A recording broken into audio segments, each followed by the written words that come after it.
네, 선생님들 안녕하세요. 저는 지금 잽에서 마케팅을 맡고 있는 최나영이라고 합니다. 반갑습니다. 네, 저희가 오늘 웨비나는 잽으로 시작하는 AI 윤리교육이라는 주제로 준비를 해보게 되었는데요. 저희가 앞으로 점점 더 중요해질 AI 시대의 윤리교육을 어떻게 수업 속에서 실천할 수 있을지 저희가 함께 고민해보는 시간 가지셨으면 좋겠습니다. 특히 저희가 오늘은 현직 초등교사 선생님들과 또 윤리교육 전문가분들을 모시고 실제 수업 사례와 함께 구체적인 활용 방법을 살펴볼 예정이니 짧은 시간이지만 끝까지 함께 해주시면 너무 감사하겠습니다.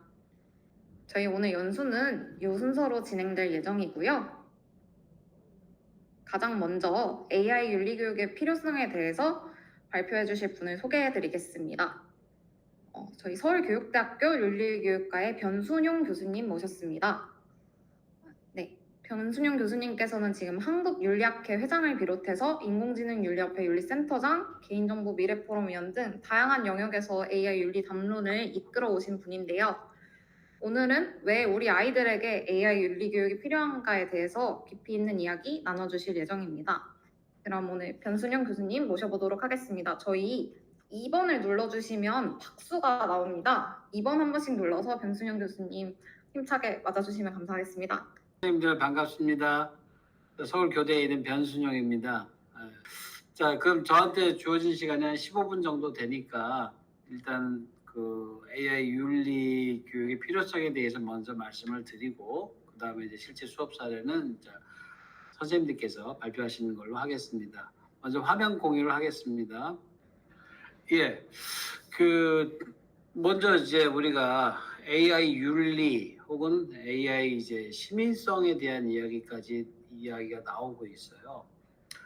물론 이제 이것보다 더 포괄적인 개념은 디지털 윤리 혹은 디지털 시민성이라고 할 수 있는데, 디지털 윤리나 디지털 시민성은 이미 오래전부터 있어 왔던 개념과 용어죠. 거기에 비해서 AI 윤리나 AI 시민성은 굉장히 새로운, 그러니까 신생적인 개념이라고 보시면 될 거예요. 그럼 이 개념은 우리가 왜 필요로 할까를 한번 생각해 봐야 되는데, 사실 지금부터 10년 전에도 우리는 디지털 세상에 살았고, 지금도 디지털 세상에 살고 있고, 앞으로 10년 후에도 디지털 세상에 살고 있을 거예요. 그렇다면 과연 이걸 전부 다 이 디지털 세상이라고 통쳐서 다 갈 수 있을까라는 생각이 드는 거예요. 하나를 묶어서. 그런데 우리가 분명히 알고 있지만 저는 그래서 이 디지털 시대를 구분해야 된다. 구분의 기준점이 무엇일까 생각해 봤을 때 저는 그래서 인터넷 베이스의 디지털 사회와 AI의 베이스의 디지털 사회는 그 자체가 판이 바뀌었다. 혹은 다른 말로 해서 소프트웨어나 하드웨어의 교체가 아니라 플랫폼 자체가 바뀌었다라고 저는 표현을 하고 있습니다. 그래서 물론 다 디지털 시민성이나 디지털 윤리에 포함되어 있지만 지금의 우리에게 필요한 것은 좀 더 구체적으로 표현하자면 AI 윤리 혹은 AI 시민성이 될 것이다 라고 저는 주장을 해오고 있습니다. 그래서 실제로 지금 전 세계적으로 AI 액트가 제정이 되고 있고요. 유럽이 AI 기본법을 제정을 했고 우리나라는 작년 12월에 이제 AI 기본법이 제정이 되어 있습니다. 그래서 세계 각국에서 이제 AI와 관련된 여러 윤리 가이드라인이 만들어졌고 그러한 담론들의 어떤 기간이 지나고 나서 이제는 이게 법제화되어 가고 있는 추세로 나타나고 있다고 보시면 될 것 같고요. 단적으로 이제 특히 이제 디지털 시민 사회 혹은 그 현대 사회에서 이 AI의 역할이 굉장히 증대되고 있다. 정치적인 영역에서만 보더라도 여러 가지 이제 실제로 직접 민주주의나 참여 민주주의를 소환할 수 있는 그걸 가능하게 해주는 기술적 가능성이 열리고요. 우리가 지금까지 이를테면 단적으로 예를 든다면 전쟁 같은 경우도 지금 우크라이나와 러시아의 전쟁의 경우도 이를테면 과거 인류의 역사에서 전쟁의 순간순간이 실시간으로 전 세계에 보도된 적이 없어요. 그러니까 그런 게 지금은 가능해진 시대에 왔다. 그렇다면 이런 기술의 변화가 예전에는 우리 인간이 자기의 삶을 편안하게 살기 위해서 또 윤택하게 살기 위해서 또 뭔가 아웃풋을 더 많이 산출하기 위해서 기술을 이용하는 도구적 관점이 지배적이었는데 이제는 오히려 이러한 기술이 인간의 삶을 규정하고 규제하고 인간의 삶의 모습을 왜 많은 영향을 미치는 상태가 되어버린 거예요. 그러니까 우리가 연애 편지를 쓸 때 자기 연애에 사랑하는 마음을 전달할 때 편지로만 쓸 수 있고 전달할 수 있을 때와 전화로 전달할 수 있을 때 또 이제 그냥 SNS로 전달할 수 있을 때 뭐 이런 그 방법의 차이일 뿐이야라고 이야기하는 사람들도 있지만 우리가 편지로 쓸 때 그 거기에 담겨질 수 있는 정서 내용과 SNS의 문자나 이모티콘이나 이런 걸로 담을 수 있는 정서에는 분명히 질적 차이가 날 거라는 얘기죠. 따라서 기술적 삶이 그래서 우리가 인간의 행위가 사회적 행위이지만 지금은 오히려 기술 사회적 기술에 의해서 행위의 영향들이 결정될 수 있는 그런 시대까지 왔다라고 이제 생각을 하시면 될 것 같고 그래서 이제 새로운 이러한 상황 속에서 이제 디지털 시민사회 혹은 AI 시민성 AI와 관련된 시민성의 측면에서 이제 우리가 교육에서도 준비를 해야 되지 않을까라는 생각을 합니다. 그래서 이제는 AI를 통해서 우리가 새로운 지식을 생산하기도 하고 소비하기도 하고 뭐 등등의 이런 다양한 역할을 하게 됩니다. 그래서 그 지금 보여드리는 것들은 그럼 그동안 어떤 노력들이 있어 왔느냐? 그래서 국외와 국내로 보면 굉장히 많은 나라와 물론 이제 대부분이 이제 유럽과 미국 그다음 몇 개 선진국의 대부분이지만 그 나라와 그다음에 그 국제 기구에서 인공지능과 관련된 윤리 가이드라인을 만드는 작업을 했고요. 우리나라의 경우에도 이제 그 여기 보신 것처럼 뭐 정부 쪽에서는 이제 방통위에서 나온 것부터 시작을 해서 과기정통부에서 나온 인공지능 윤리 기준, 그 다음에 뭐 디지털 권리장전 뭐 이런 것들이 지금 나오고 있고 뭐 네이버나 카카오에서 민간 영역에서 기업의 영역에서 이제 인공지능과 관련된 윤리 가이드라인 협정 이런 것들을 이렇게 다양하게 쏟아놓고 있는 거죠. 사실은 근데 우리가 AI 윤리라고 했을 때 좀 아이러니한 게 뭐냐면 우리가 사실은 우리가 만든 물건이죠. 어떤 의미에서 보면 이 기술인데 우리가 이 기술을 만들어 놓고 이 기술에게 윤리가 필요해라고 지금 외치고 있는 상황이거든요. 아마 이런 부분들이 조금 우리가 알고 있는 그러니까 우리가 만들어 놓은 어떤 인공물이에요. 그런데 이 인공물에 윤리가 필요한 것처럼 우리는 생각을 하고 있다는 거죠. 모든 사람들이 전 세계적으로 왜 그런지를 우리가 고민을 해봐야 되겠다는 생각이 듭니다. 예, 그래서 실제로 이제 이 조금 이제 벌써 오래된 얘기이긴 한데 뭐 5년 전 얘기죠. 하버드의 버크만 클라이 센터에서 그동안 나왔던 윤리 가이드라인들 다 정리해가지고 이렇게 어떤 요소들이 가장 많이 이제 그 강조가 되고 있는지를 분석한 게 있습니다. 그리고 물론 이제 저도 국가 수준의 인공지능 윤리 기준을 개발할 때 이 내용들을 참조하긴 했지만 가장 많이 언급되는 내용들을 보면 뭐 프라이버시, 우리나라에서 개인정보 보호죠. 그다음에 책임성, 그다음에 안전성, 그다음에 이제 투명성, 그다음에 공정성, 무차별성, 뭐 그냥 편향성이겠죠. 편향성 최소화 원칙이라든지 뭐 기술 통제 뭐 등등의 이런 그 가치들이 가장 많이 언급되어 있다 정도를 보시면 될 것 같고요.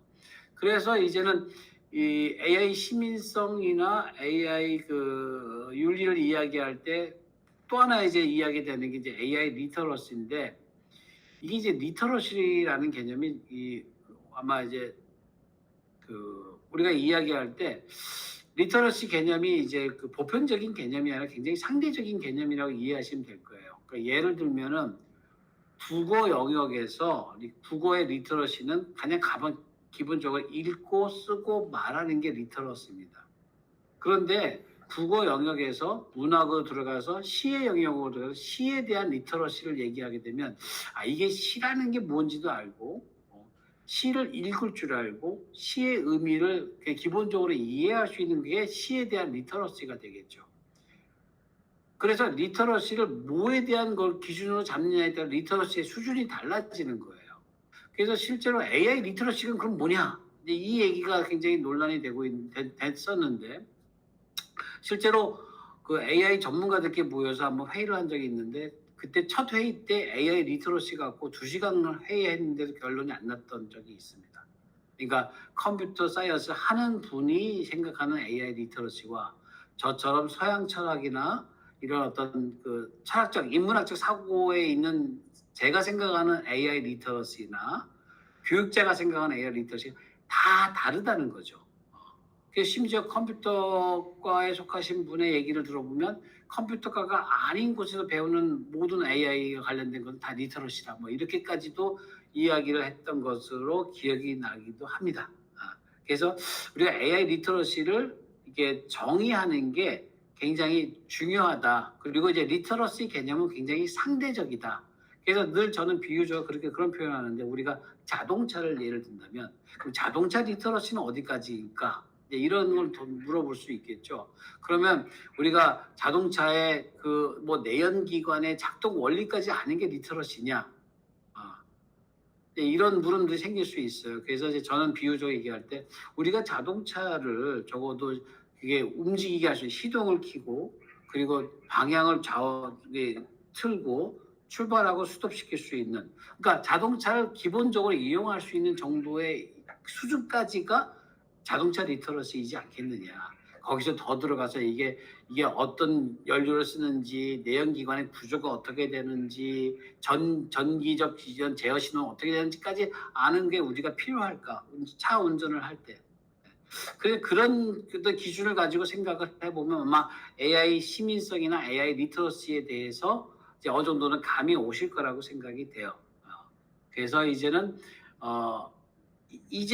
AI를 올바르게 활용하기 위한 AI 리터러시, 그다음에 AI 윤리가 꼭 필요할 것이다라고 이제 저는 계속 주장을 하고 있고요. 그러면 이제 이 디지털 기존의 인터넷 베이스의 디지털 사회에서 필요했던 역량하고 그 지금 AI 시대에 필요했던 역량하고 뭐가 다를까? 이걸 고민해 봐야 되겠죠. 그래서 어떤 것들이 다를까? 이런 것들을 생각해 보면 이제 예를 들면 이제 물론 이게 다라는 건 아니에요. 그렇지만 적어도 이런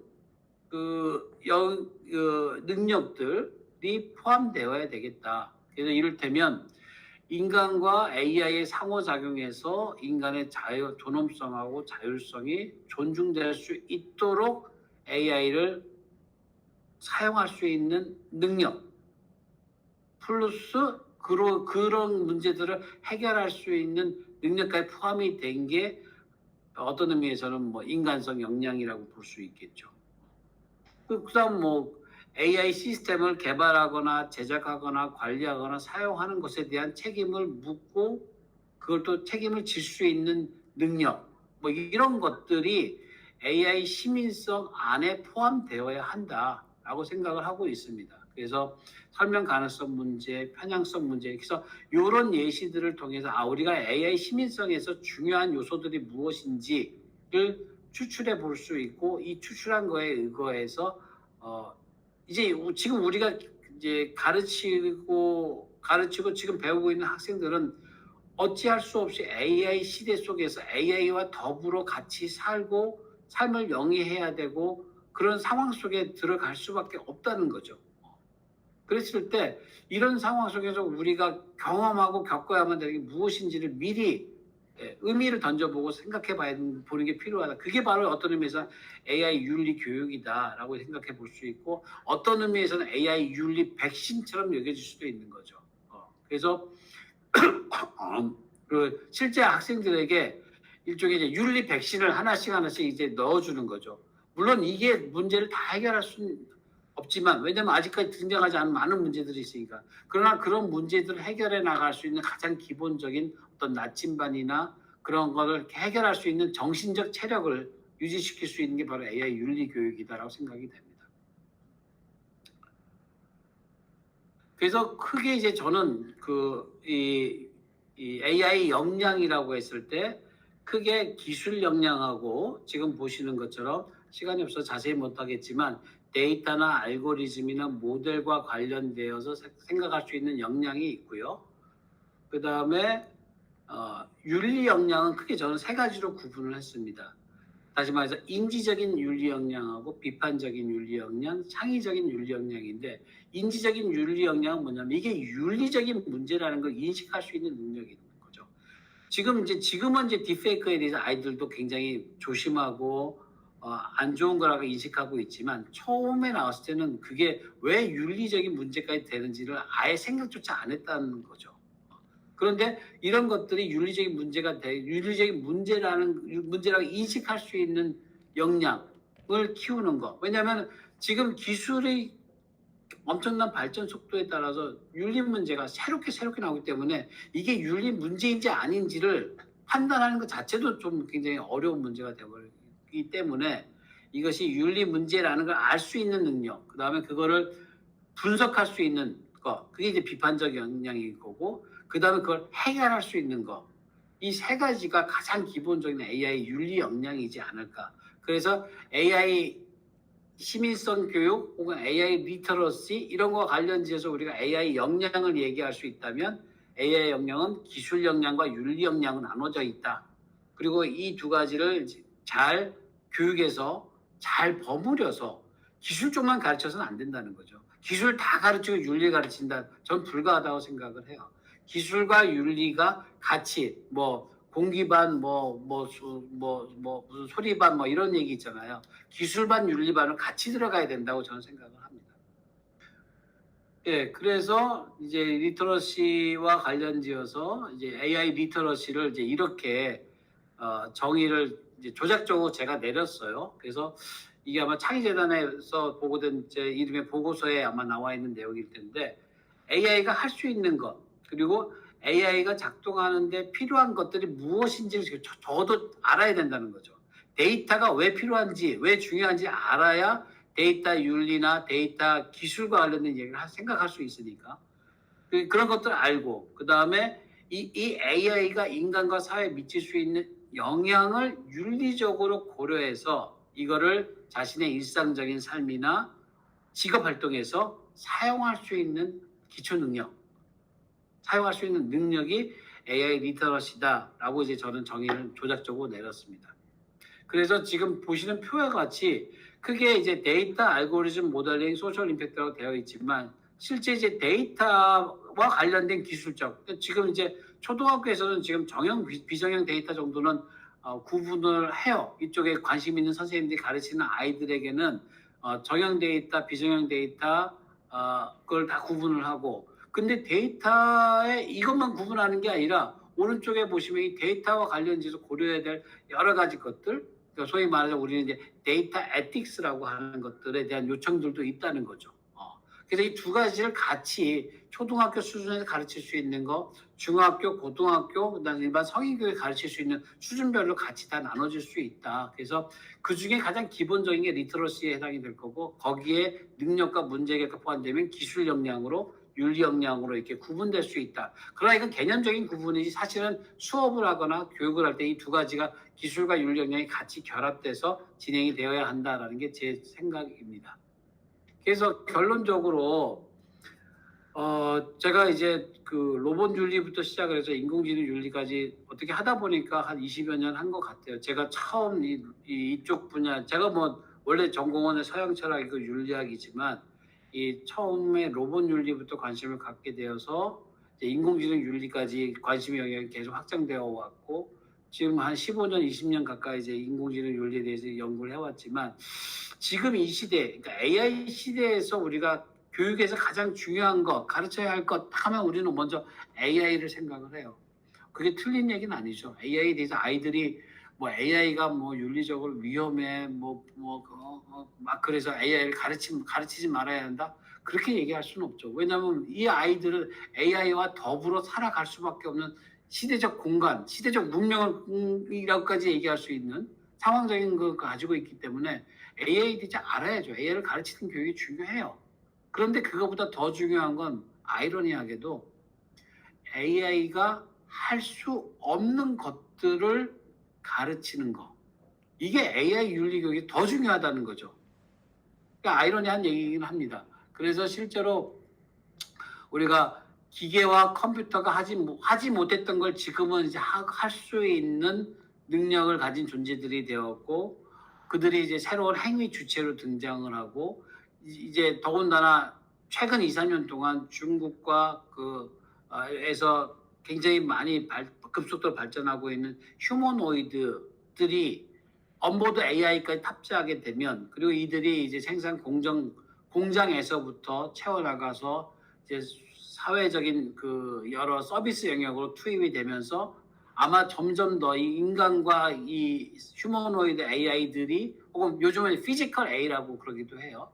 이런 결합되는 게 점점 더 많아지고 이들과의 경험이 굉장히 다각도로 일어나게 되면 이제 우리가 그동안 생각하지 못했던 새로운 문제들이 끊임없이 생겨날 거고, 이런 것들에 대해서 윤리적인 의미를 생각할 수 있는 힘, 생각할 수 있는 능력, 그걸 해결할 수 있는 역량을 가르치는 교육이 점점 더 필요해지고 그 중요성이 강조된다고 저는 생각을 합니다.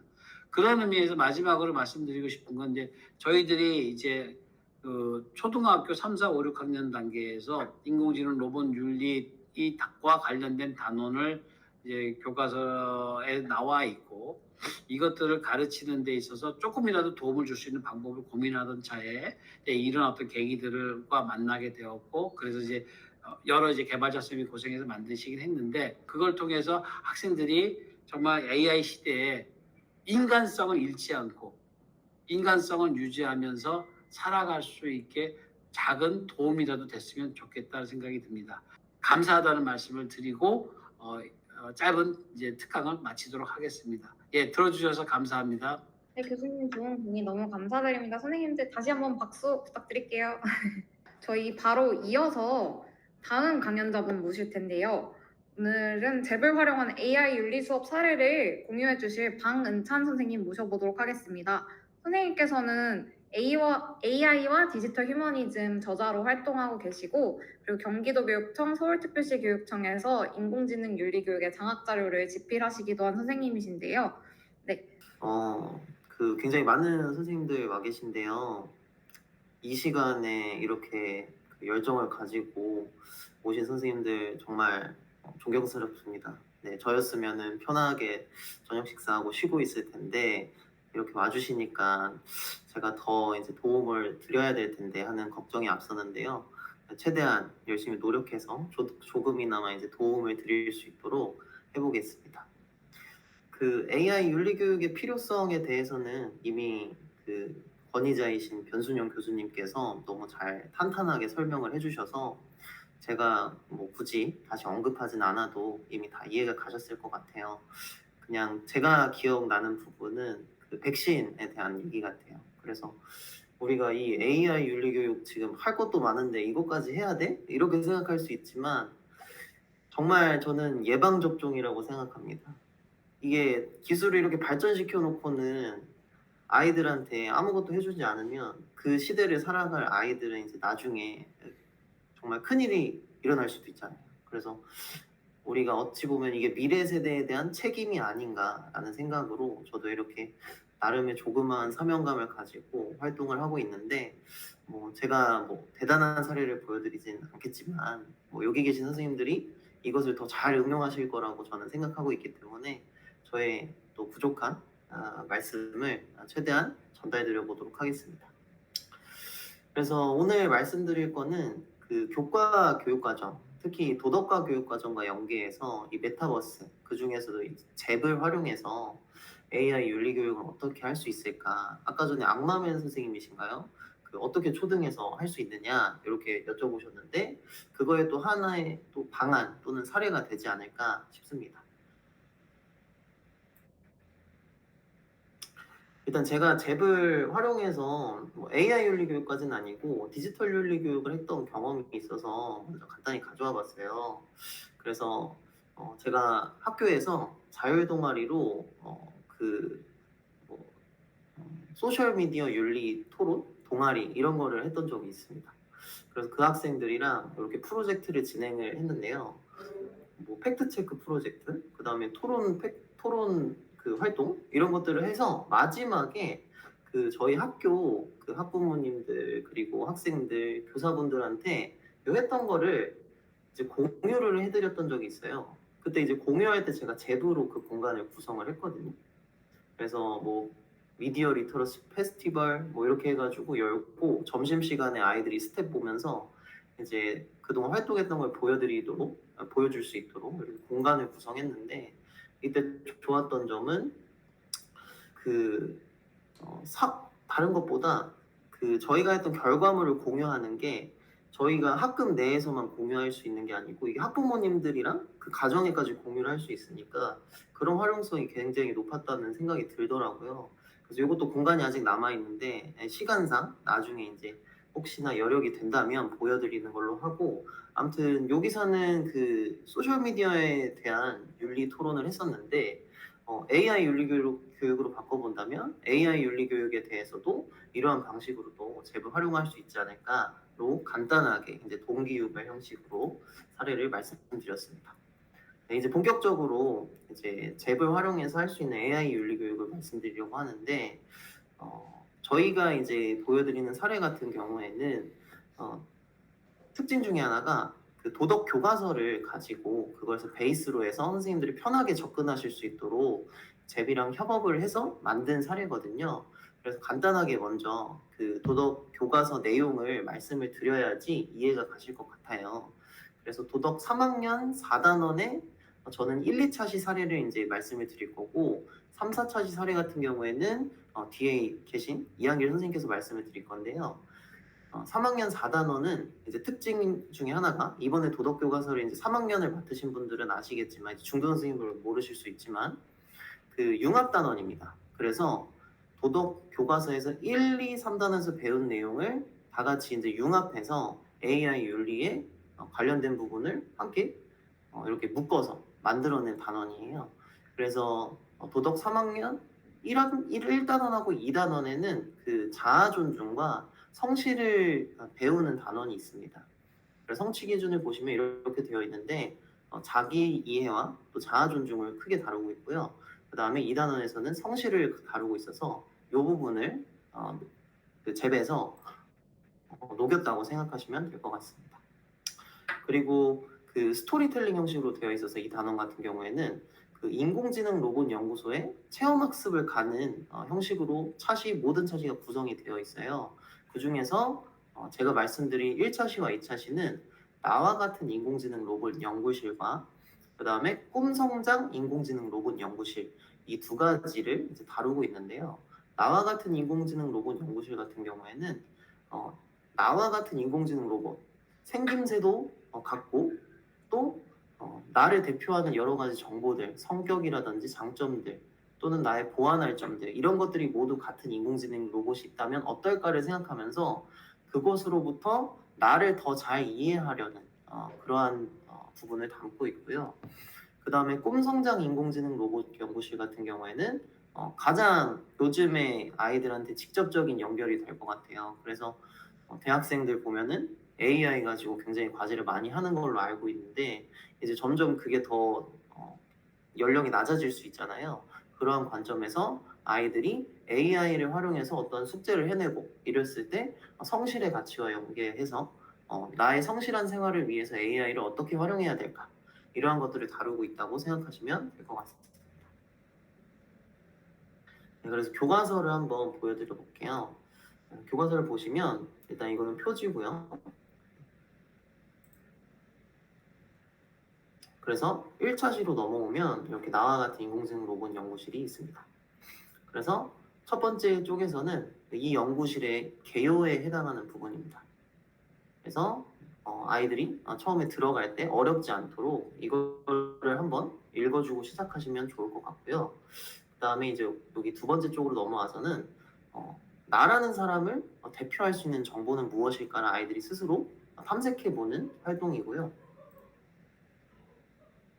그 다음 쪽으로 넘어가면 여러 가지 정보들을 생각했으니까 그 중에서 나를 대표하는 정보를 직접 뭐 장점, 성격, 노력할 점 이런 것들을 적어보고, 그 다음에 그것을 통해서 실제로 이러한 인공지능 로봇이 있으면 어떤 일이 일어날까 상상해 보면서 마지막에 나와 같은 인공지능 로봇이 실제로 있다면 진짜 나랑은 어떤 점이 다를지를 생각하면서 여기서 중요한 건 다르다로 끝나는 게 아니라 그 다른 점을 통해서 나를 소중하게 생각할 수 있는 것을 끌어올 수 있도록 하고 있다고 생각하시면 될 것 같습니다.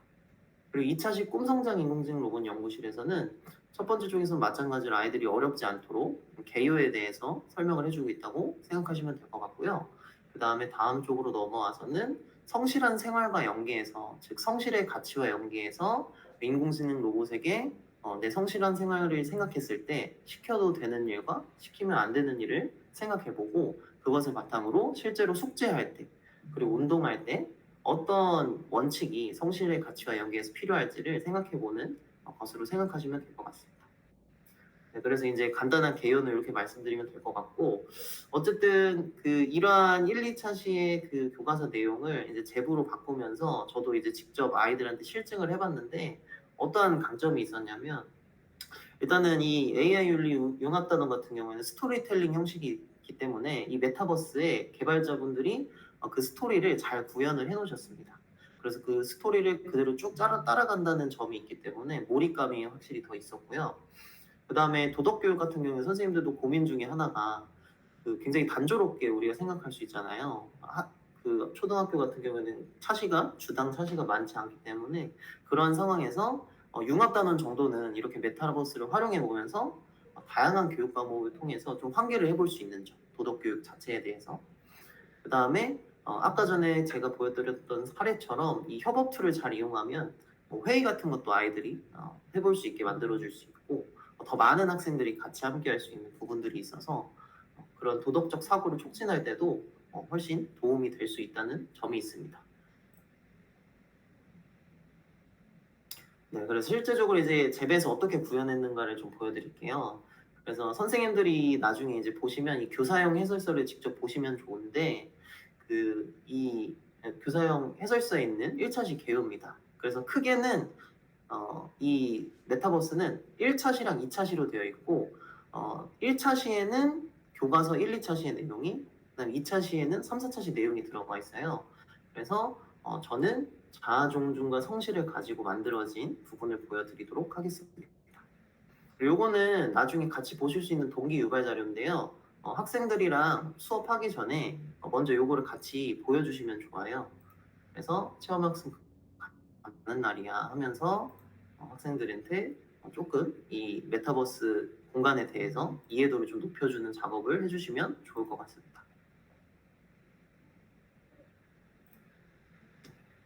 그래서 이렇게 학습 목표랑 여기서 어떤 활동을 할지 이런 것도 잘 보여주시고 시작하시면 학생들이 그냥 메타버스를 돌아다니고 막 게임처럼 하는 게 아니라 정말로 여기 안에서 도덕적인 가치를 배울 수 있습니다. 그래서 이제 메타버스 이따가 잠깐 보여드릴 건데 들어가 보시면 처음에 이 공간이 나옵니다. 그래서 이 공간에서 선생님들이 말씀해 주시면 좋은 거는 이 로보박사라는 NPC가 있어요. 그래서 항상 모든 방에 가면 있는데 이 로보박사의 이야기를 꼭 읽어보라고 안내를 해주셨으면 좋겠습니다. 그래서 이 로보박사가 하는 얘기가 거기에서 배우는 것들과 관련이 되어 있기 때문에 이거를 꼭 미리 안내를 해주시고 시작하시면 좋을 것 같고요. 이 모니터에는 들어가면은 학습할 내용이 있으니까 이런 것들도 꼭 꼼꼼히 보고 지나가도록 이것을 강조를 하는 게 가장 중요한 것 같습니다.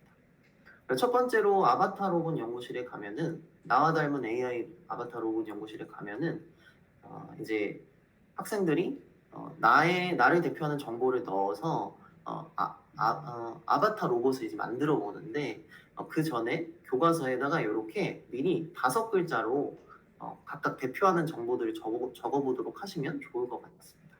그래서 이렇게 적고 나면은 그 메타버스 공간에서 이렇게 나의 장점을 입력해 보아요. 하면은 여기에 5글자까지 적을 수 있거든요. 이렇게 적고 나면은 마지막에 이렇게 정리가 돼서 나옵니다. 그래서 요거 같은 경우에는 마지막 이 화면을 캡처해서 학생들끼리 서로 공유할 수 있도록 도와주시면 좋을 것 같고요.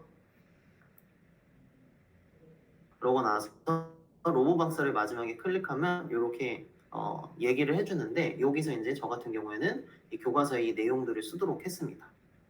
그래서 제가 보여드리는 거는 조금 시간이 오래 걸릴 수 있어요. 선생님들 실제로 수업하실 때 원래는 이제 메타버스 이렇게 풀어놓잖아요. 저 같은 경우에는 조금 더 오래 이제 자세히 하시고 싶은 분들 기준으로 했고 그렇지 않은 경우에는 선생님들이 이렇게 하나씩 교과서를 이렇게 짚고 넘어가진 않으셔도 될 것 같은데 이렇게 하면 조금 더 이 부분에 대한 학습 목표를 달성하는 데 효과적일 수 있을 것 같습니다.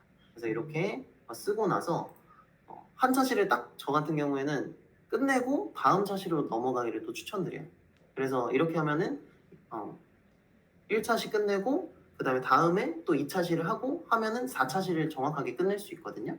다음 공간으로 바로 연결은 가능하지만 선생님들께서 이렇게 차시별로 끊어주시는 것도 굉장히 도움이 될 수 있다라는 걸 말씀드리고 그 다음에 2차시는 이제 꿈성장 연구실입니다. 그래서 꿈성장 연구실 같은 경우도 처음에 이런 개요 같은 거는 교과서로 살펴본 다음 그 다음에 학생들한테 메타버스 공간을 살펴보도록 하시면 되는데 이 어떻게 구성되어 있냐면 처음에는 숙제를 하는데 AI한테 맡기는 상황이고요. 그 다음으로 넘어가면은 내가 직접 숙제를 푸는 상황입니다. 이것을 통해서 학생들이 이제 성실한 생활을 연계해서 내가 숙제할 때 AI를 어떻게 활용하면 성실한 생활을 할 수 있는 걸까를 생각해 볼 수 있는 곳이라고 생각하면 될 것 같습니다.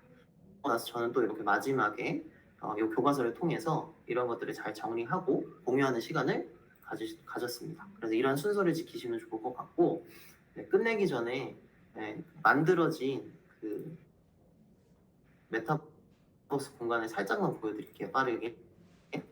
그래서 들어가시면 처음에 이렇게 되어 있습니다. 그래서 처음에 학생들이 이름을 쓰도록 하시고 나중에 이제 이야기 선생님께서 말씀하실 때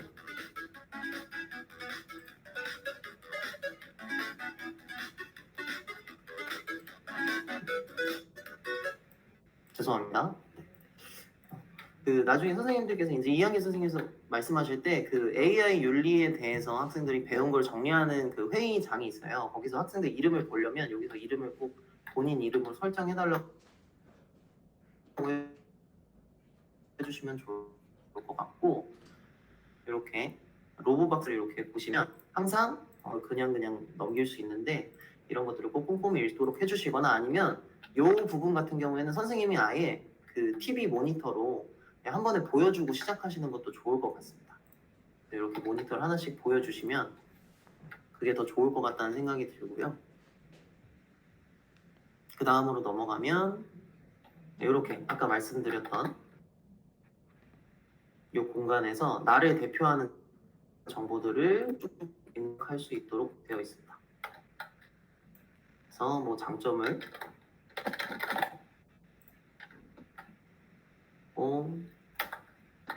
노력할 점도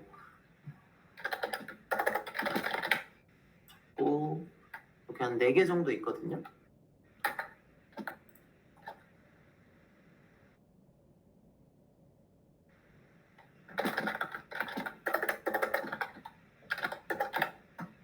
그래서 마지막으로 성격까지 적고 나면 아까 보였던 대로 이렇게 이 공간이 나옵니다. 그래서 요거를 캡처해서 학생들끼리 공유할 수 있도록 하면 자신을 좀 더 잘 친구들한테 소개할 수 있는 부분이 될 것 같고요. 그 다음에 여기서 이제 항상 그 핵심 가치를 적도록 되어 있습니다. 이렇게 배지를 획득하는 형식이고요. 그 다음에 여기는 이제 두 번째 차시 꿈성장 연구실입니다. 그래서 이렇게 보시면 시간이 살짝 초과된 것 같은데 한 30초 1분 안에 끝내도록 하겠습니다. 그래서 이렇게 여기 처음에는 AI가 숙제를 다 해주고요. 다음 두 번째 공간으로 가시면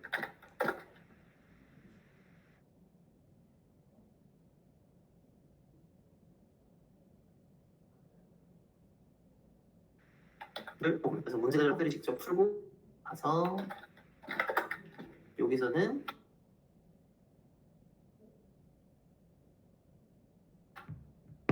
이제 그 AI 부분이 있습니다. 이것을 통해서 이제 사실까지 배우고 나면 1차시는 이렇게 종료가 되는데요. 방금 그 연구실을 저는 개인적으로 아까 말씀드린 것처럼 두 차시로 나누어서 이렇게 교과서를 활용해서 하시는 게 더 좋을 것 같다. 그래서 이 메타버스만 학생들이 그냥 하라고 던져주면은 그 학습 목표를 완벽하게 이제 도달하는데 좀 어려움이 있어서요. 그래서 제가 보여드린 것처럼 절차를 그렇게 해 나가시면 더 학생들에게 도움이 될 것 같습니다. 네, 그래서 아무튼 그 짧은 시간 안에 보여드리느라 완벽하게 보여드리진 못했지만 어쨌든 조금이나마 귀감이 되셨으면 좋겠습니다. 네, 이상으로 저 발표를 마치겠습니다. 감사합니다.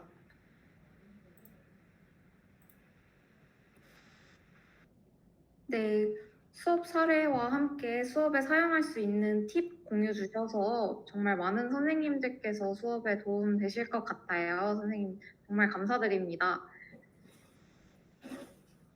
네, 저희 그러면 빠르게 다음 발표 사례인 저희 초등 도덕 교과서를 이렇게나 많이 집필하시고 찾아가는 학교 컨설팅 강사부터 지도서 집필까지 많은 활동하고 계신 이한길 선생님께서 2차 시 수업 사례 다시 공유 주실 텐데요. 지금 시간이 살짝 촉박해서 바로 만나 뵙겠습니다. 네, 제가 몇 분까지 시간이 있어요. 아무튼 선생님 안녕하세요. 저 서울 용암초등학교 교사 이한길입니다. 이제 어느새 해가 지고 저녁이 깊어가네요. 저도 방장 선생님처럼 이 밤늦게까지 이렇게 많은 선생님들이 관심을 가지고 계신지 전혀 몰랐습니다. 전 진짜 선생님들 열정 대단하시고요. 훌륭하십니다. 한 200분 정도 지금 접속하고 계신데 이 공간에서도 이렇게 질서를 기가 막히게 지키시고 계잖아요. 네, 한편으로는 역시 선생님들이시다라는 생각이 듭니다. 웨비나가 이제 거의 종반으로 가고 있는데 아까 방장 선생님 말씀 쭉 들어보시면 이쯤에서 좀 고민이 생기셨을 거예요. 나는 초등교사도 아니고 초등학교 교사였더라도 초등학교 3학년 도덕도 안 가르치는데 오늘 좀 연수 잘못 온 거 아니야? 좀 이런 생각이 드실 수도 있을 것 같아요. 저도 이제 그런 고민을 했는데 하지만은 한편으로 봤을 때 이 자리에 함께 해주신 선생님들도 그런 고민이 있으시잖아요. 이 잽 같은 메타버스를 수업에 어떻게 활용할 수 있을까? 혹은 인공지능 윤리 교육을 어떻게 좀 더 재미있게 할 수 있을까? 그런 고민을 해보시고 계셨다면 결국 저나 방은전 선생님이나 교수님과 같은 그런 고민으로 같은 출발선에 서 계신 것이 아닐까라고 생각이 듭니다. 그래서 이제 결론적으로는 이 메타버스 공간을 단순히 학생들한테 그냥 확 던져주는 것이 아니고 저희가 이제 수업에서 뭐 실험 관찰을 쓴다든지 수학 익힘책을 쓴다든지 혹은 학습지를 이렇게 나눠주는 것처럼 학습 목표를 달성하기 위한 하나의 자료로서 이 잽스쿨, 이 공간을 활용하는 것이 핵심이라고 생각이 듭니다. 그래서 오늘은 새롭게 개발된 이 공간을 소개해드린 입장에서 초등학교 3학년 도덕교과의 한두 차시를 예시로 삼아서 소개를 드리긴 하지만 더 나아가서 저희 이제 잽 공간에 엄청 많은 공간들도 많이 있잖아요. 그런 공간들을 어떻게 각자의 수업 현장에서 녹여낼 수 있을까? 여기에 대해서 선생님들께서 스스로 해답을 찾으시는 그런 자리가 조금 되었으면 좋겠다라는 생각에서 말씀을 드리는 게 좋겠다라는 생각이 들었습니다. 저도 이제 준비된 내용은 이렇습니다. 제가 맡은 부분이 초등학교 3학년 도덕교과서 4단원 중에서 3차 차시 내용을 기반으로 하고 있으니까 이 교과서의 내용을 먼저 간단하게 소개드리고 이어서 잽 메타버스 공간이 어떤 흐름으로 수업이 되는지 설명을 드리고 그 다음에 수업 현장에서의 팁과 또 학생들의 반응 이런 것들도 같이 함께 나눠드리도록 하겠습니다. 먼저 이제 융합단원에 대해서 방은찬 선생님께서 소개를 해주셨는데 이 컨셉은 어느 정도 이해하셨을 거라고 생각이 듭니다. 그래서 제가 소개해드리는 부분은 이 흐름 속에서 3차 시의 융합 수업입니다. 이 3차 시는 3단원은 효와 우회를 다루고 있고 이것을 응용해서 융합해서 만든 것이 4단원의 3차시입니다. 한마디로 효우회라는 가치 덕목 주제에 인공지능 AI 요 스킨을 덧입혀서 구성했다. 이렇게 보시면 조금 이해가 빠르실 것 같아요. 그래서 중심 주제는 AI 윤리 그 자체라기보다는 효우회에 조금 더 방점이 있습니다. 이 부분에서 오해가 생기시면 조금 안 될 것 같아요. 그래서 효우회를 가르치기 위해서 요거를 조금 새로운 융합적인 어떤 관점에서 AI 윤리라는 이런 것들을 붙였다. 또 다양한 측면에서 확장돼서 살펴볼 수 있다. 이런 관점에서 교과서 내용과 메타버스 주제를 같이 보시면 좋을 것 같다는 생각이 듭니다. 자, 그럼 먼저 이제 교과서 내용이 어떻게 구성되어 있는지 간단하게 살펴볼게요. 3차시 실천 똑똑 부분은 수업의 도입과 관련된 내용이에요. 먼저 가정용 인공지능이 이제 지금 현재 많이 개발되고 있고 또 미래 어떻게 개발될지 상상할 수 있는 그런 기초 자료가 필요할 거 아니에요. 그래서 어떻게 현재 어떤 가정용 로봇이 개발되어 있는가를 읽기 자료로 제시하고 있습니다. 읽은 다음에 곧바로 디자인해라라고 하기보다는 주제가 가족 행복, 효, 우애이기 때문에 가족 구성원의 필요를 먼저 떠올려 보게 해요. 스스로 교실을 생각해 볼 수도 있고요. 혹은 미리 숙제로 가족을 인터뷰해 보는 활동을 할 수 있겠죠.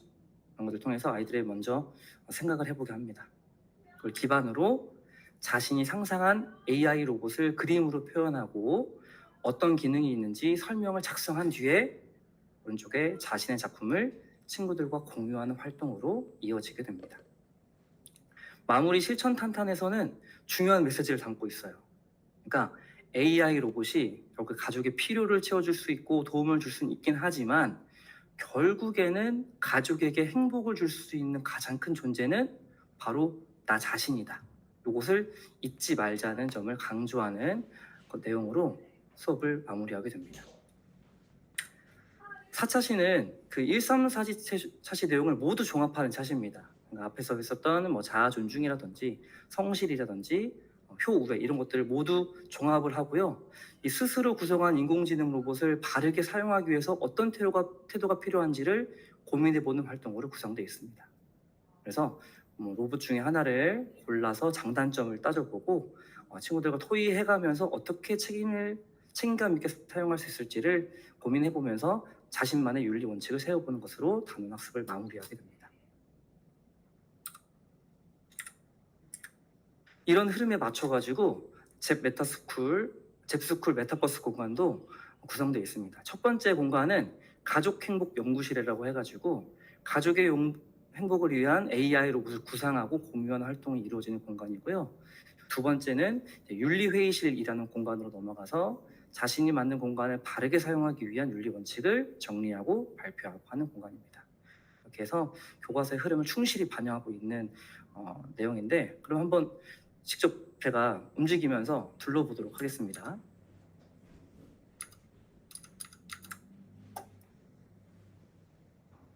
네, 지금 공간이 잘 보이실까요? 네, 그래서 이제 아까 박사님이랑 얘기해야 되겠죠? 박사님 얘기하다 보면은 가족들을 만날 수 있는 문으로 이렇게 들어갈 수 있거든요. 어디로 한번 들어가 볼까요? 전 아빠니까 아빠로 들어가 보도록 하겠습니다. 들어가면 아빠를 이렇게 만날 수가 있어요. 아빠가 수도관이 또 고장났다고? 공구통이 어디 있었더라? 라고 하면서 뭔가 집안 수리와 관련되어 가지고 고민하고 있는 필요를 느끼고 있는 모습을 인터뷰할 수 있습니다. 자, 그러면 이 아빠를 위해서 어떤 로봇이 필요할까요? 네, 뭐라고 해야 될까요? 가정 고치기에 능한 이렇게 쓰질 않겠죠. 제가 그냥 적어보도록 하겠습니다. 적고 들어가면 적었는지 확인하는 과정을 거쳐서 가면은 뭔가 고치기 위해서 서류와 또 안경을 써가지고 똘똘한 어떤 사람이 로봇이 만들어진 것을 볼 수 있어요. 그래가지고 완성이 됐습니다. 여기까지가 3차시 가족 행복 로봇과 관련되어 있는 부분입니다. 볼륨이 좀 적다고 생각이 드시나요? 전혀 그렇지 않고 어떻게 이걸 수업에 녹여낼 수 있는지는 잠시 뒤에 수업 구성으로 한번 들어가 보도록 할게요. 효, 우애 가치를 치면은 이제 윤리회의실로 넘어갈게요. 윤리회의실 첫 번째 도입에서는 3차 앞서 모든 차시에서 배웠던 배지들 다 모여 있어요. 그래서 간단한 설명과 함께 들어와 있고요. 설명을 지나서 방을 넘어가게 되면 지금은 제가 이제 3차시만 했기 때문에 아까 그 로봇이 여기 있지만 1, 2차시를 모두 다 하고 나면 왼쪽에도 로봇이 등장합니다. 그래서 내가 만들었던 디자인했던 그 로봇을 모두 볼 수 있는 상황에서 박사님과 대화를 하게 되고요. 그 다음에 만들어진 것을 바탕으로 단원 학습을 종료하면서 학습 문제를 간단하게 풀게 되고 마지막 공간으로 가면 윤리 원칙을 고민해 본 다음에 이것을 써볼 수 있는 방명록 페이지로 넘어가게 됩니다. 그래서 학생들이 여기에다가 방명록 글쓰기를 해가지고 윤리 원칙을 적어주면 다른 친구가 한 내용까지 여기 모두 뜨게 되면서 친구들의 어떤 내용을 공유할 수 있게 됩니다. 간단하죠? 네, 이렇게 간단하게 되어 있습니다. 자, 그러면 이것을 가지고 어떻게 수업에 활용할 수 있을까에 대해서 한번 이야기를 드려보도록 하겠습니다. 제가 수업에 적용한 방법은 3가지 원칙을 적용했습니다. 첫 번째는 메타버스만 던져주면 될 것이 아니라 교과서를 바탕으로 꼭 학습을 해야 되겠다라는 원칙.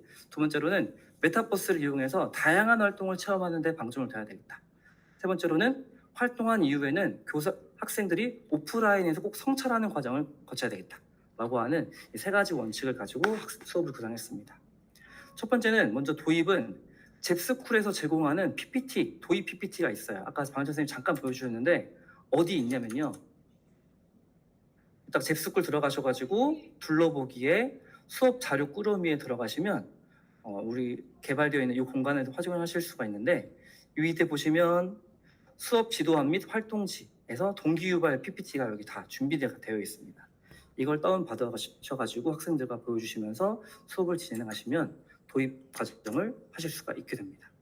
그리고 첫 번째 활동은 잽을 들어가가지고 방금 보여줬던 가족들이 인터뷰하고 관련된 로봇을 확인하는 그런 공간 탄생을 하게 되고요.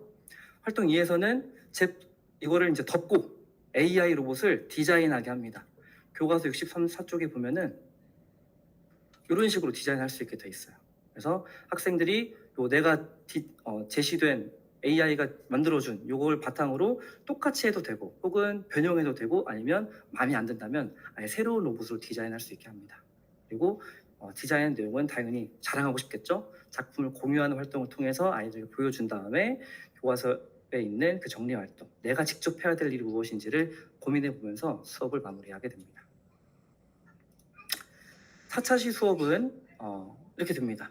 네, 잽에 먼저 들어갔습니다. 그래서 단원학습을 돌아보기 위해서 아까 보여드렸던 잽 배지들을 확인해보고 읽어보면서 내가 무엇을 배웠는지를 떠올려 봅니다. 그 다음에 활동 1에서는 나만의 AI 로봇의 장단점을 검토합니다. 교과서에 나와 있거든요. 3가지 로봇을 모두 만들었으니까 이걸 가지고 좋은 점, 나쁜 점을 떠올려 보게 한 다음에 모둠 토의를 합니다. 토의 결과를 67쪽에 적은 다음에 다 적었으면 잽에 들어가서 학습 문제를 풀어보고 그 다음에 아까 방명록에다가 윤리 실천을 다짐해서 마무리를 하게 되면 깔끔하게 수업이 진행되었던 것 같습니다. 자, 그러면 학생들은 이 잽 수업을 바탕으로 어떤 반응을 보였을까요? 제가 평소에 하던 대로 2반에 이제 적용을 해봤는데 한 반은 야 얘들아 메타버스 잽 좋아하지? 들어가서 해봐 라고 했더니 학생들의 반응은 이랬습니다.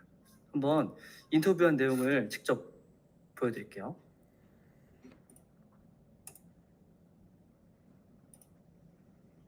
들려드릴게요. 자기 캐릭터 같은 거 알아보고 AI가 얼마나 좋은지 알아볼 수 있고 미래가 어떻게 바뀔 수 있고 그런 거 배우는 거 같아요. 나는요 AI로 변한 거예요. 저는 AI 아니지. 저는 사람이죠. 못해 나가지고 내가 그래서 앞으로 어떻게 할 거예요? 앞으로 열심히 하고 있어. AI처럼 똑똑하게 만들 거예요. 이런 류의 대답이 나왔습니다. 그러니까 그냥 일반적인 잽 공간을 했을 때랑 거의 똑같았던 거예요. 그냥 수업을 했다기보다는 AI 좋았어요. 꾸미는 거 좋았어요. 아바타 바꾸고 싶어요. 이름 바꾸고 싶어요. 자기 캐릭터 알아보는 거예요. 이런 내용을 대답을 하더라고요. 그러니까 흥미만 있고 성찰이나 뭐 가치에 대해서 이런 것들을 좀 기회가 적었던 거죠. 하지만 이제 교과서 함께 학습했을 때는 이런 반응이 나왔습니다. 하는 것보다는 직접 내가 나와서 많은 것을 배우고 그 AI가 우리한테 일을 도와주는 것보다 자기가 더 열심히 하는 게 나을 것 같아요. 스스로 열심히 잘하는 게 좋다는 뜻이야? 네, 그걸 배운 것 같아? 네. 로봇이 직접 풀어주는 것이랑 제가 푸는 것을 배웠어요. 앞으로 제가 할 일을 직접 해결할게요. 잘못 눌렀는데? 네? AI도 쉬어야죠. 맞아, AI도 쉬어야죠. 이건 좀 재미있으려고 그냥 넣어봤습니다. 아무튼 성실의 가치도 떠올렸었고요. 가족, 효, 우애 이런 가치도 분명히 떠올린 것을 보면은 아 정말 그래. 우리가 AI 뭐 이거 윤리교육 하기 위해서 아주 창의적인 어떤 도구를 던져주기만 할 게 아니라 이것을 기존의 수업으로 끌고 들어와서 교사와 학생들이 성찰할 수 있는 도구로 써야 되겠다. 가치 적용의 장으로 활용해야 되겠다. 이런 교육까지 필요했습니다. 자, 그러면 먼저 이제 저희가 해봤으니까 어떻게 해야 적용 선생님들이 쉽게 할 수 있을지 팁을 하나 드리도록 하겠습니다. 3학년 학생 수업이라서 굉장히 어려웠어요. 이 노트북으로 써야 되는 상황이었기 때문에 어려웠는데 아무튼 구형 스마트패드로 해서는 버벅임이 조금 있어가지고 노트북을 사용하시는 게 가장 좋고요. 간단한 조작법을 안내하기 위해서 미리 한번 해보시고 다른 뭐 앱 공간에서 해보시고 들어오시는 게 아무튼 좋았던 것 같아요. 이동키라든지 F를 눌러서 작용한다는 거, 그다음에 이름 바꾸기 이런 것들은 아이들이 충분히 마음대로 해보실 수 있게 해야 수업에 좀 방해가 안 됐다라는 것이고 F키를 선생님 F가 어디 있어요를 너무 많이 들었어요. 3학년 학생이다 보니까. 근데 그것도 생각보다는 금방 적용하더라라고 하는 것에서 좀 안심을 하는 그런 순간이 있었습니다. 접속은 어떻게 해야 될까요? 학생들한테 여기 어떻게 접속하게 하시겠어요? 주소를 어떻게 주시겠어요? 저는 여기에 해답으로 구글에서 말하는 클래스룸 이거를 활용하셔도 되는데 저는 아이스크림에서 만드는 클래스 툴 이걸 자주 활용하거든요. 이 링크를 아이들한테 잘 전해주시는 방법도 한번 고민해 보셨으면 좋겠고요. 그다음 무엇보다 중요한 게 이게 활동 취지를 아이들과 함께 충분히 이해하는 것이 정말 중요했다고 생각이 듭니다. 선생님 공감하시죠? 이걸 우리가 왜 하는지를 먼저 아이들이 되뇌이고 난 다음에 접속을 해야 효과가 좋았다. 그다음에 하다 보면은 저는 교과 교사이기 때문에 하나의 컴퓨터로 아이들이 여러 명 이렇게 앉아서 하는 그런 경우가 있었는데 그러다 보니까 이미 답이 달려 있어요. 왜냐면 거기 로그가 좀 남나 봐요. 그래서 이미 답이 달려 있어요. 다 풀려져 있어요. 로봇이 이미 디자인이 돼 있어요. 이런 경우가 있었는데 시크릿 모드를 활용하시는 게 좋았다. 구글 시크릿 모드 알고 계시죠? 네, 한번 검색해서 확인해 보세요. 그런 것들을 활용하는 것이 좋았다라고 말씀드리고 싶고 하다 보면 어떤 학생은 엄청 빨리 하고 어떤 학생은 엄청 느리게 해서 시간이 많이 소요되기 때문에 빠른 학생에게는 역시 교과서로 빨리 돌아와서 과제를 할 수 있도록 하는 그런 것들이 중요할 것 같고 무엇보다 저희가 고민하고 있으면서도 아직 답은 없는 그것이 무엇이냐면 이것을 하면서 심사숙고를 해야 되는데 이 심사숙고할 수 있는 기회를 어떻게 선생님이 분위기 조성을 할 것인가 그 조건을 어떻게 제공할 것인가는 저도 조금 고민이 되는 부분이었습니다. 이것은 나중에 선생님들께서 한번 해보시고 좋은 답이 있다면 저에게도 알려주시면 도움이 될 것 같아요. 마무리하겠습니다. 재미없는 도덕 인성교육, 윤리교육 이것을 재미있게 어떻게든 끌고 오려는 갈급함이 저희는 있었습니다. 그 해답으로 잽스쿨이 조금 물꼬를 틔워주지 않을까 하는 기대가 좀 있고요. 그다음에 도덕적 행동을 한다는 것이 참 그런 행동을 할 수 있는 장이 부족한 현실에서 이렇게 잽이라든지 다른 메타버스라든지 또는 교실이라든지 다양한 장을 넓힐 수 있다는 점에서 도덕교육과 관련해서 고민하는 한 사람으로서 참 기대가 컸습니다. 앞으로 선생님들께서도 많이 활용해 주시고 노하우도 많이 공유해 주시면 정말 도움이 많이 될 것 같습니다. 네, 시간 넘었나요? 네. 넘었으면 죄송하고요. 이상 발표 마치도록 하겠습니다. 감사합니다. 네, 이학년 선생님 정말 감사드립니다. 네. 선생님들 너무 어떠셨나요? 너무 유용하셨죠? 이게 실제 선생님들이 해보시지 않으면 잘 모르는 내용이라서 네, 선생님만의 팁까지 공유해 주셔서 오늘 제가 알려드릴 내용까지 적용하시면 수업에 바로 정말 다음 주 수업에 바로 적용하실 수 있는 그런 강의가 되었을 것 같아요. 그래서 어떻게 지금 잽이 뭐냐, 잽을 어떻게 들어가냐 이런 질문을 주고 계신 선생님도 계신데 저희 서비스 소개도 드리고 어떻게 방금 선생님들 교수님께서 소개해 주신 이 인공지능 로봇 연구소에 가는 잽을 활용할 수 있을지 간단하게 사용 방법 알려드리려고 하니까요. 저희 끝까지 함께 해주세요. 저희 좋은 기회도 있고 Q&A 시간도 있으니까요. 네, 많이 기대해 주시고요. 우선 저희 잽은 선생님과 학생이 모두 좋아하는 새로운 에듀테크 학습 도구를 만들어가고 있는 회사입니다. 저희는 잽페토라는 서비스를 하고 있는 네이버 Z와 RPG 게임 그리고 유니크한 도트 그래픽을 인정받는 슈퍼캣이 함께 만들어 나가고 있는 회사인데요. 지금 이렇게나 많은 학교에서 현재 잽을 사용하고 계십니다. 하지만 저희는 아직 더 많은 학교, 전국의 모든 학교가 잽을 사용하는 그날까지 열심히 선생님들에게 홍보를 진행하고 있고요. 좀 더 많은 선생님들께서 편리하게 수업을 시작하셨으면 하는 마음에 저희가 잽스쿨이라는 서비스를 시작하게 됐습니다. 잽스쿨은 저희 선생님들께서만 활용 가능하신 사이트고요. 저희 선생님들이 조금 더 쉽게 양질의 수업 자료를 얻으실 수 있도록 저희가 공간을 마련을 했어요. 그래서 혹시 기존에 잽을 알고 계셨던 선생님들 계실까요? 지금 제가 채팅창 확인하고 있는데 알고 계셨다면 네, 알고 계시는 분들이 많으시네요. 저희 잽 같은 경우는 메타버스 공간을 제공하는 서비스라고 생각해 주시면 쉬울 것 같은데요. 저희가 메타버스 공간에서 학생들이 직접 이동하고 아바타를 조작하는 환경이 코로나 시기를 거치면서 되게 많은 사랑을 받았어요. 그래서 교실에서 저희 서비스가 굉장히 많이 사용되고 있다고 생각해서 저희가 선생님들이 조금 더 쉽게 사용하실 수 있도록 잽스쿨이라는 서비스를 만들었습니다. 잽스쿨에서도 잽에서 하는 것처럼 아바타 꾸미기, 닉네임 변경 모든 기능이 가능하시고요. 선생님께서는 맵을 만들고 조작하실 때는 로그인을 하셔야 되지만 아이들에게 사실 저학년 같은 경우에는 로그인 시키기도 상당히 어려우시잖아요. 근데 저희가 이제 이한기 선생님이 말씀 주신 대로 링크만 어떻게 애들한테 잘 전달이 된다면 별도로 로그인하지 않고 아이들이 링크에 접속해서 플레이가 가능합니다. 또 맵을 선생님께서 직접 편집을 하실 수도 있으세요. 만약에 어려우시다면 하지 않으셔도 되지만 선생님들께서 문제를 살짝 수정하고 싶다거나 아니면은 좀 더 우리 아이들의 교육 과정에 맞는 공간을 꾸려가고 싶으시다면 맵 자체도 편집하실 수 있습니다.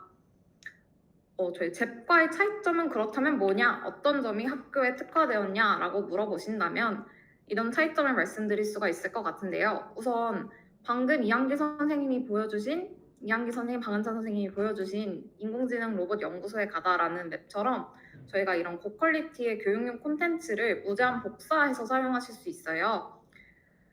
또 잽은 저희가 인당 과금을 하고 있지만 사실 수업 환경에서 선생님들이 아이들 한 명 한 명 보통 한 반에 한 20-30명 정도 될 텐데 20-30명 정도 되는 아이들을 함께 수업을 진행하시기에는 살짝 부담이 되실 수 있을 것 같아서 저희가 좀 더 저렴하게 이용하실 수 있도록 30인, 50인 요금제로 따로 나눠서 진행을 하고 있고요.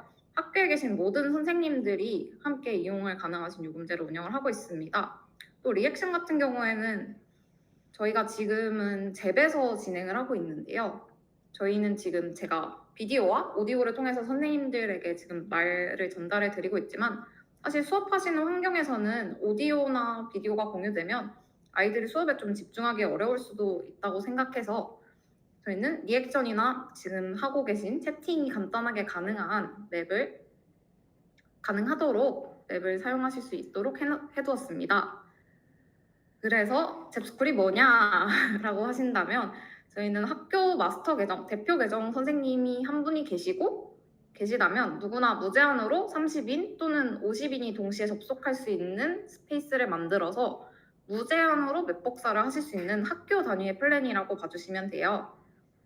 그래서 저희가 학교 장터, 나라 장터 등 이런 학교 맞춤 결제 수단도 이용이 다 가능하시고요. 가장 좋은 점은 사실 무제한 맵 복사 기능입니다.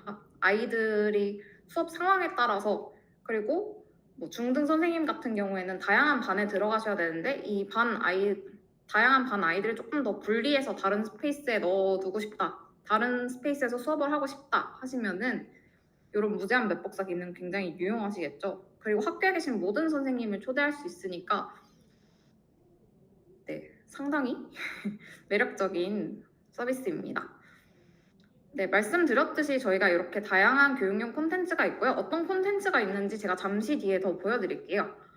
그리고 저희가 약 200여 개의 교육용 콘텐츠를 비롯해서 아까 인공지능 로봇 연구소와 같은 수업 자료 꾸러미가 있습니다. 저희 이런 좋은 퀄리티의 교육용 스페이스부터 지도안 그리고 수업에 필요하신 활동지, 동기부여 자료를 한 번에 담은 올인원 패키지라고 생각해 주시면 되는데요. 아이들이 직접 교육용 스페이스에서 즐겁게 학습하고 실제로 오프라인에서도 활용 가능하신 학습지나 아니면 선생님께서 바로 이 차시의 수업 목표는 뭐다, 몇 차시를 걸쳐서 진행할 수 있다, 그리고 저희가 스페이스마다 답을 다 확인해 보시기 너무 번거롭잖아요. 그러니까 그런 답도 다 적혀 있는 수업 지도안, 그리고 수업에서 정말 바로 틀어서 아이들에게 보여주실 수 있는 정말 예쁜 수업 운영 자료까지 저희가 한꺼번에 제공하고 있는 서비스예요.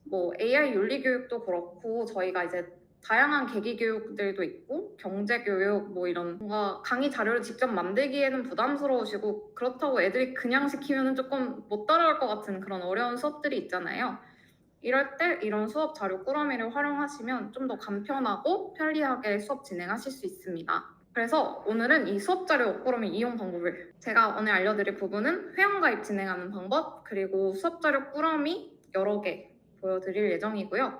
그리고 오늘 이한기 선생님과 방은찬 선생님이 제작에 참여하시고 소개해주신 요 도덕 3학년 인공지능 로봇 연구소에 가요 맵을 어떻게 복사해서 활용하실 수 있는지 모두 알려드리겠습니다. 저희가 잽스쿨에 가입을 하실 때는 요 로그인 통해서 가입을 바로 진행해주시면 되는데요. 요 회원가입 버튼 이용하셔서 로그인 해주시면 됩니다. 회원가입 해주시면 되는데요. 이때 회원가입하실 때 한 가지 주의해주시면 좋은 부분이 저희가 잽과 연결된 서비스이기 때문에 잽에도 미리 계정이 있으셔야 합니다. 그래서 잽에서 먼저 가입을 해주시고 이 창에 오셔서 대표 계정으로 가입을 해주시면 되는데요. 이때 저희가 재직증명서 제출란이 있는데 이거는 추후에 제출을 해주셔도 괜찮으니까 우선 재직증명서 제출하지 않으시고 회원가입을 진행해주시면 될 것 같습니다. 저희가 대표 계정과 일반 계정으로 나뉘어 있는데요. 대표 계정의 경우에는 학교에 대표하는 선생님 한 분만 대표 계정으로 가입해주시고 만약에 오늘 자리하신 선생님들 중에서 같은 학교에서 오신 선생님들이 계시다면 한 분은 대표 계정 그리고 다른 선생님들은 일반 계정으로 가입하셔서 추후 선생님들을 초대해주시면 좋을 것 같습니다. 회원가입 진행에 대해서 간단하게 알려드렸고요. 학교 선생님들이랑 함께 말고 혼자 가입하시는 경우에는 학교에서 혼자 가입하시는 경우에는 그냥 대표 계정으로 가입하시면 됩니다. 저희 수업자료 꾸러미에 보시면 지금 굉장히 다양한 수업자료 꾸러미들을 저희가 선생님들과 함께 개발을 해나가고 있는데요. 저희 보시면 에너지 교육을 할 수 있는, 환경교육 하실 수 있는 수업자료 꾸러미, 그리고 세종대왕 편, 한글날에 활용하실 수 있겠죠. 그리고 안전교육대 진행하실 수 있는 자료까지 있는데요. 오늘 저희가 소개해드릴 이 인공지능 로봇 연구소의 가료 수업자료 꾸러미의 경우에는 저희가 특별히 무료로 저희가 제공을 하고 있습니다. 어떤 것이 무료냐? 이 복사 및 여기 아래에 있는 모든 자료 사용이 가능하신데요. 아까 이한기 선생님, 방은찬 선생님께서 소개해주신 동기유발 자료, 해설지뿐만이 아니라 저희 이 스페이스까지 모두 복사해서 회원가입만 하시면 복사해서 사용하실 수 있도록 저희가 제공을 하고 있습니다. 그래서 복사하기를 눌러주시면 바로 복사가 되는 구조입니다. 저희가 이게 1, 2차시 맵이 다 포함이 되어 있다 보니까 살짝 시간이 걸리긴 하는데요. 그래도 한 5분 정도 안에 저희가 복사가 완료되기 때문에 선생님들께서 수업자료 꾸러미 가셔서 이 밑에 자료를 다운받으시고 그리고 이 스페이스를 복사하시면 수업 준비가 끝나게 되시는 그런 상황입니다. 정말 간편하지 않나요? 이렇게 복사가 다 진행이 되게 되면 저의 스페이스에 이렇게 새로운 수업 자료 꾸러미가 입장하기를 눌러서 입장을 해주시면 웹에 들어오실 수가 있습니다. 저희가 둘러보기도 제공하고 있는데 왜 복사를 해야 되나요? 라고 물어보신다면 저희 찻시가 연결되어 있는 수업이기 때문에 이 찻시 수업 바로 가기는 선생님만 오실 수가 있습니다. 선생님의 경우 웹의 관리자로 지정이 되셔야 선생님으로 맵이 인식을 하기 때문에 선생님께서 복사를 하신 뒤 사용하셔야 아이들 수업 지도하실 때 조금 더 편리하게 이용 가능하십니다. 마지막에 공유 주셨던 그 방명록 자료 같은 경우도 선생님께서 직접 관리를 하시려면 관리자 권한이 있어야 하기 때문에 맵을 복사해서 사용해 주시면 좋을 것 같습니다. 지금 나오지만 일단 진행해보면 이렇게 아이들에게 이 스페이스의 링크를 보내주시면 아이들이 수업에 바로 참여할 수 있는 스페이스를 복사하실 수 있습니다. 저희가 이 맵의 경우에는 30명까지 동시 접속 가능하도록 무료로 오픈하고 있고요. 네, 잽스쿨 잽스쿨이 예전에는 제 학교 플랜이라는 이름이었는데요. 이제 잽스쿨이라는 이름으로 변경이 되었습니다. 입사하고 사용하는 과정에 있어서 더 궁금하신 점이 있으시다면 제가 Q&A 때 설명을 드리도록 하고요. 빠르게 교수님과 선생님들께 질문하신 내용을 해결하실 수 있는 시간 가져보도록 하겠습니다. 태호 선생님께서 AI 윤리 관련 바이블 같은 서적 추천 부탁하는데 제가 쓴 책이 바이블이지 않을까라고 농담을 던져봅니다. 그 인공지능 윤리하다 그 책이 나온 지 몇 년은 됐지만 그래도 가장 기본적인 내용들을 담고 있고요. 아마 지금 거의 지금 출판사 편집 단계인데 인공지능 윤리하다 버전 2가 아마 여름방학 끝날 때쯤이면은 출판될 것으로 보입니다. 그래서 그 내용을 좀 보시면 기본적인 것들은 조금 이렇게 이해하실 수 있지 않을까라고 생각이 됩니다.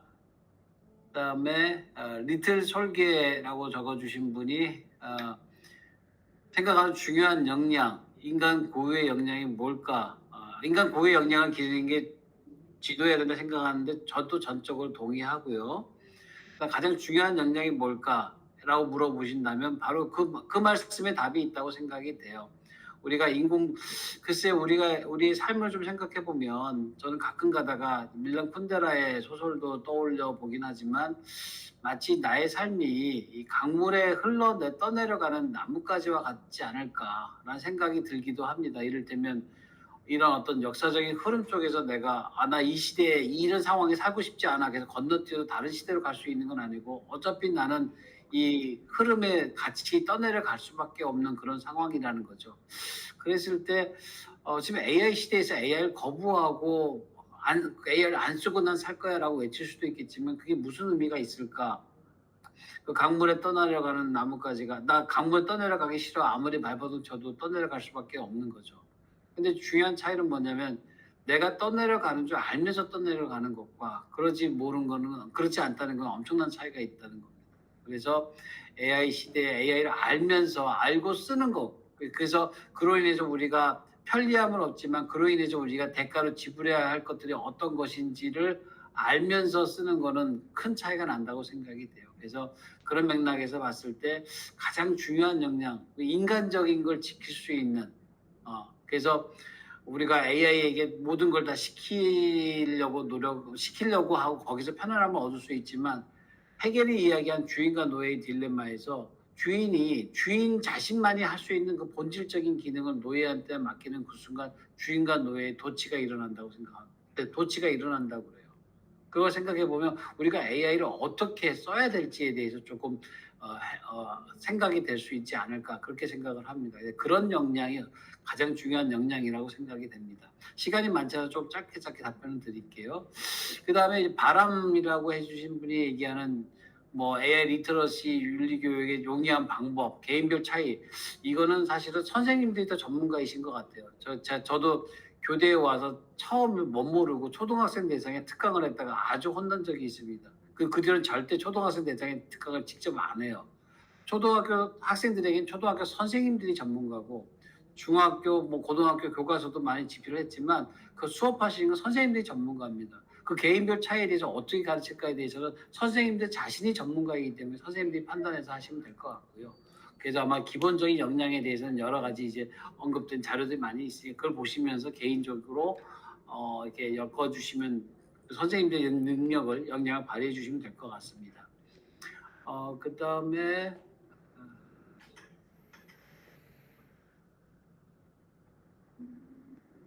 대부분 기술적인 방법과 관련된 부분들은 아마 우리 최나영 선생님 정리해서 해주실 것 같으니까 넘어가겠습니다. 그 외에 거의 다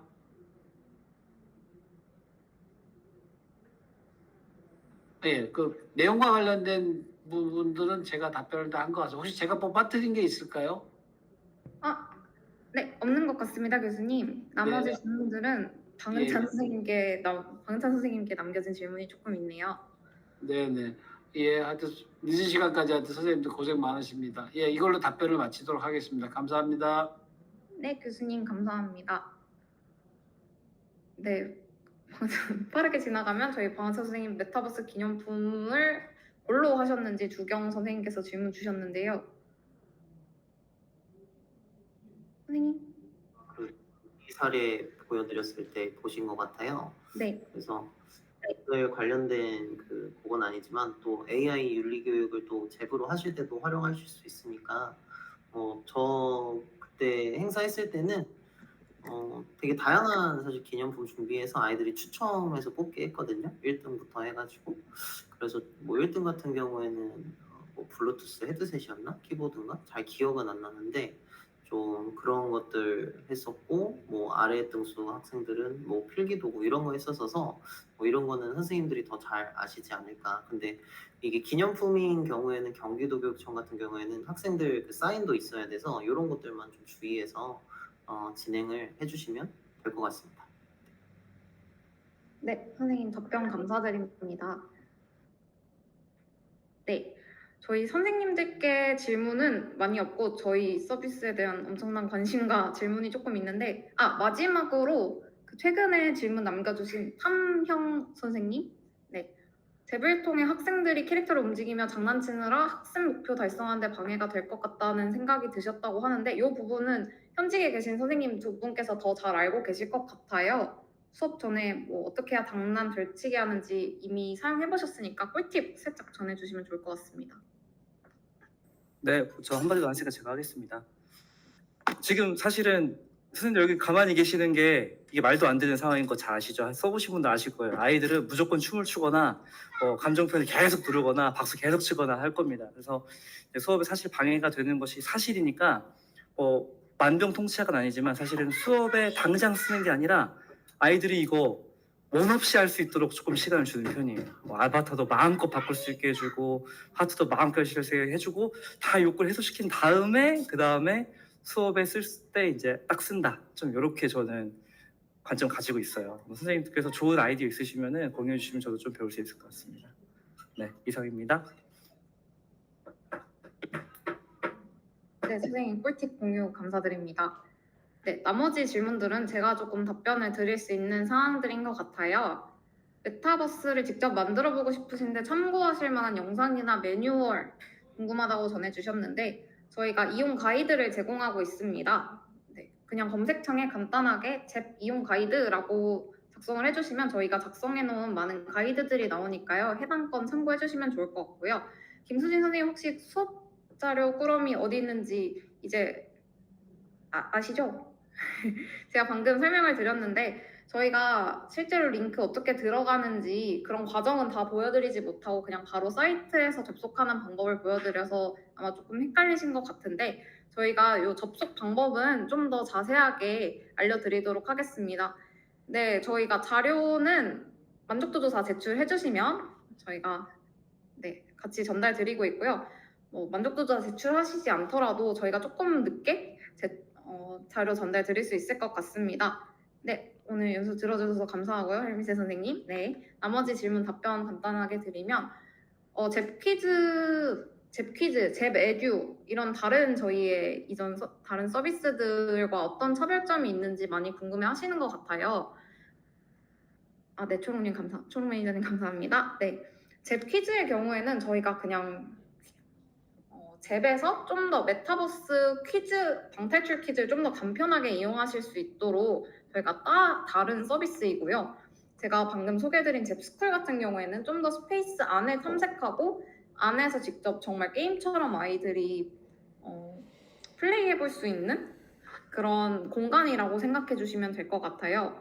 잽 에듀를 알고 계시다니 잽을 정말 오랫동안 알고 계신 선생님이신 것 같은데요. 저희가 원래 잽이 있었고 잽 에듀가 있었고 그 다음에 그게 잽스쿨이 잽 학교 플랜이 됐고 그 다음에 잽스쿨이 되었습니다. 잽 에듀랑 잽스쿨은 살짝 발전하는 단계라고 봐주시면 될 것 같고요. 네, 잽 퀴즈와 잽은 다른 서비스가 맞습니다. 그래서 잽 퀴즈와 그리고 잽스쿨은 별도로 다 회원가입을 진행해 주셔야 합니다. 캐릭터의 말풍선 크기를 키울 수 있는 기능은 저희가 별도로 없고요. 대신 화면 크기를 조금 키워주시면 말풍선의 크기가 같이 커지는 것으로 알고 있습니다. 김가은 선생님, 그래서 화면 크기를 조금 키워주시면 좋을 것 같아요. 잽스쿨에서 30인은 교사 포함 30인이 맞습니다. 그리고